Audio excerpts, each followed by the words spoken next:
Hey everyone, it's Theo from Spectrum Gardening. Today we're going to be talking about pollinating tomatoes. A lot of people think that I've met that tomatoes are pollinated by bees and insects. Actually, they're not. They were pollinated by bees and insects in their natural habitat in South America. Over the hundreds of years since we've domesticated them and removed them out of their natural habitat, they've had to evolve to pollinate themselves. So they actually don't rely on any bees or insects. There's so many times that people will come up to me and say, hey, I've got lots of bees in my yard, but I don't have any tomatoes. What's going on? I don't understand it. So in this video, we're going to go over of how to pollinate your tomatoes. So if you take a look at this flower right up here, it's actually not really very easily accessible to a honeybee. A bumblebee, yeah, they can go in, they can shake around, and they can kind of vibrate the flower like that. And that's actually what's required for a tomato. It's not actually for the bee to come in and pollinate the inside. It's for the flower to be shaken like this, or the whole plant to be shaken like that. If you actually go to commercial greenhouses, they'll actually have little vibration devices hooked up to the bottoms of the plant that will actually shake your plant like this. And all the flowers in there, they'll get pollinated, and each flower then will produce a tomato. If you come take a look at this over here, you can see all these bare spots here. These were tomato flowers that didn't get pollinated. So when they don't get pollinated, they fall off. And let's see if we can find one in the garden that's about falling off now. Let's take a look here.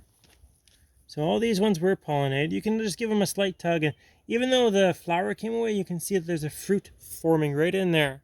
So you can see that one was pollinated. Same with that one. That one I kind of torn off, so don't pay attention to that one. So, aha, found one. So this one right here, I was touching it and it came right off just like that. And even though you can see in here that it looks like a really nice flower, it actually wasn't shaken. It wasn't pollinated. So it's just going to fall off.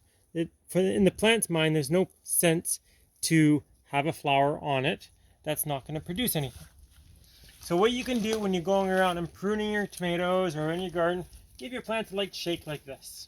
If you don't have wind in the area, just shake them like that. Go to each flower, give them a good shake, give them a good little something like that, and then you'll be ensuring that you'll have tomatoes. In a greenhouse, you can have a fan.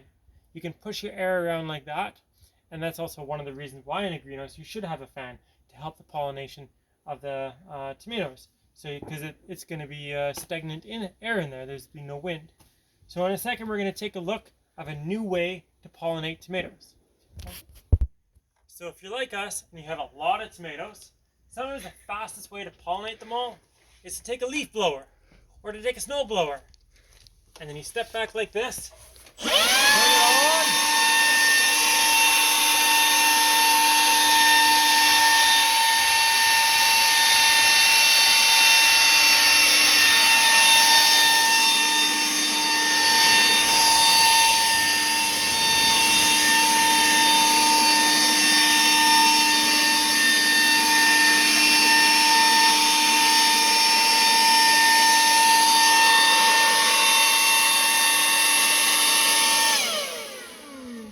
So as you can see, I was able to send a lot of wind and a lot of air through the whole tomato bed very quickly.